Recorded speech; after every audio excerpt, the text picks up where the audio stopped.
अब देखो, आज जो नेक्स्ट क्वेश्चन हम लोग लेने जा रहे हैं जेई एडवांस सीरीज में, वो क्वेश्चन ये है। क्वेश्चन में क्या बोल रहा है? क्वेश्चन में बोल रहा है a disc of mass 4 kg is tied at one end of a cord of length 1 meter, other end of which is fixed at the center of a large circular platform. The platform is maintained horizontal and rotated about its vertical axis of symmetry.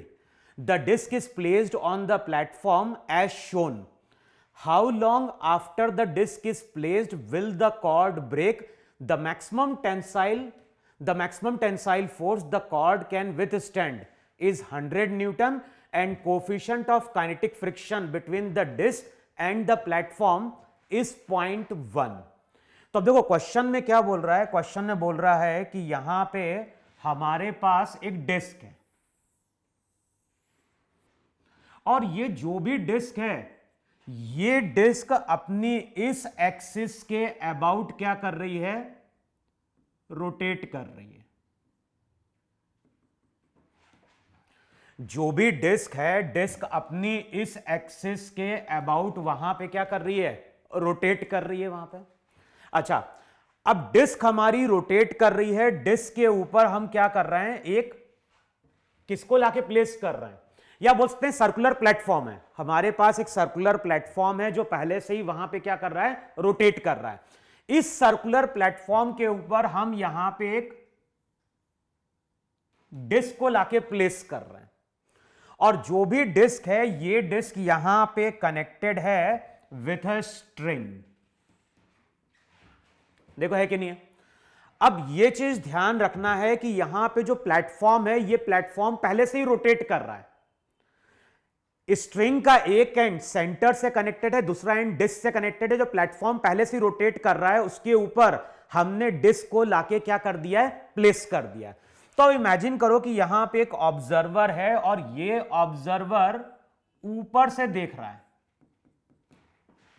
अब बताओ, ये observer अगर ऊपर से देखेगा तो check करो, ये तुम्हारी डिस्क होगी कि ये तुम्हारी डिस्क है कि नहीं है? अब मान लो यहां पे ये ओमेगा एंगुलर वेलोसिटी से रोटेट कर रहा है, प्लेटफॉर्म ओमेगा एंगुलर वेलोसिटी से रोटेट कर रहा है।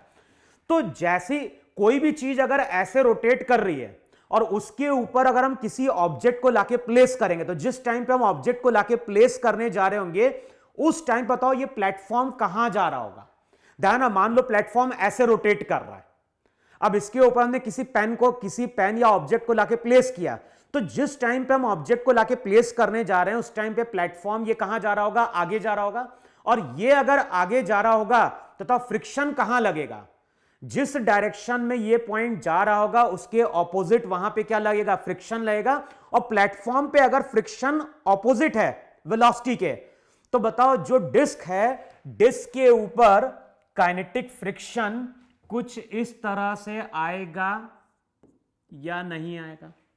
ध्यान, नॉर्मल कहां होगी? नॉर्मल बाहर की ओर होगी यहां पे, तो इस डायरेक्शन में नॉर्मल होगी, इस डायरेक्शन में mg होगी।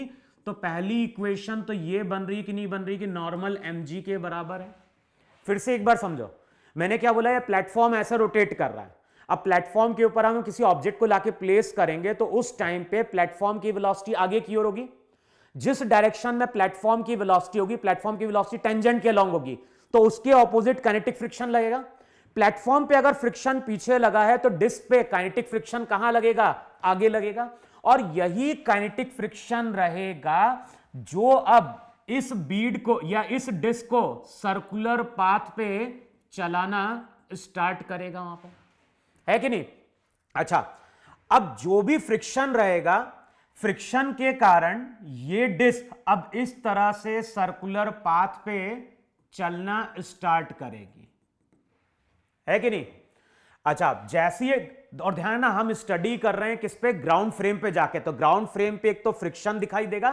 फ्रिक्शन के कारण जैसे ये डिस्क चलना स्टार्ट करेगी, मान लो किसी टाइम पे ये डिस्क यहां कहीं आ गई, इसकी वेलोसिटी जो रहेगी, इसकी वेलोसिटी टेंजेंट के अलोंग इस डायरेक्शन में v होगी। होगा नहीं हुआ?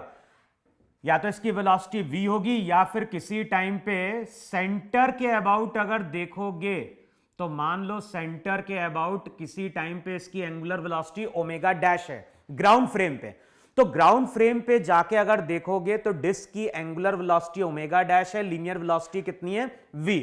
और ध्यान रखना है यहां पे फ्रिक्शन क्या कर रहा होगा, जो भी फ्रिक्शन रहेगा, बताओ फ्रिक्शन इसकी वेलोसिटी को इंक्रीज कराएगा या नहीं इंक्रीज कराएगा वहां पे? देखो बताओ जरा सोच के वहां पे, जो भी फ्रिक्शन रहेगा काइनेटिक फ्रिक्शन के कारण ये पार्टिकल क्या होगा, आगे की ओर चलना स्टार्ट करेगा, और जब ये आगे की ओर चलना स्टार्ट करेगा तो इसकी वेलोसिटी ग्राउंड फ्रेम में कंटिन्यूअसली वहां पे क्या हो रही होगी, इंक्रीज कर रही होगी। अच्छा, अब साथ में फ्रिक्शन क्या कर रहा है, फ्रिक्शन सेंटर के अबाउट टॉर्क क्रिएट कर रहा है। टॉर्क कितना क्रिएट किया, तो टॉर्क क्रिएट किया एफ के इंटू आर इक्वल्स टू क्या हो गया, आई इंटू अल्फा। एफ के का मतलब क्या होता है, म्यू। एन किसके बराबर, एन होगा M G into R. I का मतलब क्या हो गया, आई हो गया M into R square into alpha. Alpha की वैल्यू क्या होगी, अल्फा जो रहेगा वो हो जाएगा म्यू जी बाय आर। देखो है कि नहीं वहां पे, जो भी अल्फा रहेगा अल्फा हो जाएगा म्यू जी बाय आर। और ध्यान रखना है ये जो एंगुलर वेलोसिटी, ये जो एंगुलर एक्सेलरेशन आएगा ये यहां पे कांस्टेंट है, क्योंकि यहां ना तो म्यू चेंज हो रहा है, ना जी चेंज हो रहा है, ना आर चेंज हो रहा है। अब बताओ अल्फा अगर कांस्टेंट है तो हम ये कैलकुलेट कर सकते हैं, नहीं कैलकुलेट कर सकते हैं कि टी टाइम बाद एंगुलर वेलोसिटी अगर रिलेशन यूज करोगे omega equals to omega not plus alpha T, ये रिलेशन क्या देता है, ये रिलेशन देता है टी टाइम बाद एंगुलर वेलोसिटी। ये फॉर्मूला तभी एप्लीकेबल होता है जब अल्फा कांस्टेंट है, और अल्फा यहां पे कांस्टेंट है। अच्छा, अल्फा की वैल्यू निकाल लो जरा। म्यू कितना दिया हुआ है, म्यू दिया हुआ है 0.1, जी हो गया 10, आर कितना आ गया, आर का मतलब लेंथ, और लेंथ कितनी 1।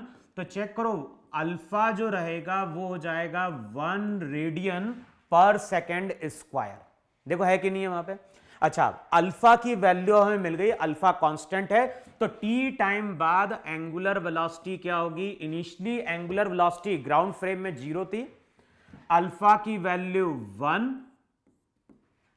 टाइम कितना हो गया, टाइम हो गया टी, तो ओमेगा डैश जो रहेगा वो टी के बराबर आ गया कि नहीं आ गया। अब ग्राउंड फ्रेम में अगर देखोगे तो किसी टाइम पे अगर इसके पास v वेलोसिटी है तो बताओ इस डायरेक्शन में वहां पे टेंशन भी होगा कि नहीं होगा वहां पे। अब किसी टाइम पे स्ट्रिंग में जो टेंशन रहेगा वही यहां पे क्या कर रहा होगा, नेसेसरी सेंट्रीपिटल फोर्स प्रोवाइड कर रहा होगा। तो टी की वैल्यू जो रहेगी वो होगी M R omega dash square. और ये रिजल्ट क्या बता रहा है, ये रिजल्ट बता रहा है कि टाइम के साथ एंगुलर वेलोसिटी बढ़ेगी, और एंगुलर वेलोसिटी बढ़ रही है तो टेंशन भी बढ़ रहा है। हमें मालूम है कि मैक्सिमम टेंशन कितना आ सकता है, 100।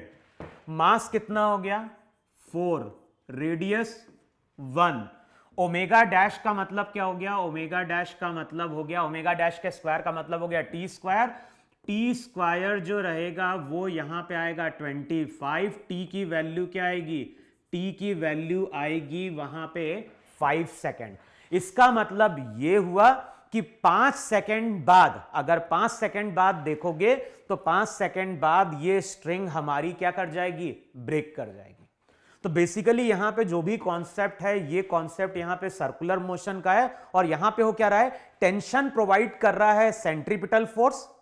हमें यह मालूम है कि फ्रिक्शन जो रहता है, फ्रिक्शन हमेशा वेलोसिटी के क्या होता है, ऑपोजिट लगता है। तो इनिशियली डिस्क की वेलोसिटी कहां थी, इनिशियली डिस्क पीछे की ओर जा रही थी ग्राउंड फ्रेम पे, नहीं सॉरी, इनिशियली डिस्क का जो पॉइंट, इनिशियली जो प्लेटफॉर्म था, प्लेटफॉर्म का पॉइंट आगे जा रहा था, तो फ्रिक्शन टेंजेंट पीछे की ओर लगा, और फ्रिक्शन टेंजेंट अगर पीछे लगता है तो डिस्क पे फ्रिक्शन टेंजेंट आगे की ओर लगता है। तो फ्रिक्शन के कारण ही ये डिस्क टेंजेंट के अलोंग चलना स्टार्ट होगी, और जैसे ये टेंजेंट के अलोंग चलना स्टार्ट होगी, पार्टिकल का पाथ जो रहेगा वो ग्राउंड फ्रेम में वहां पे क्या आ जाएगा, सर्कुलर हो जाएगा।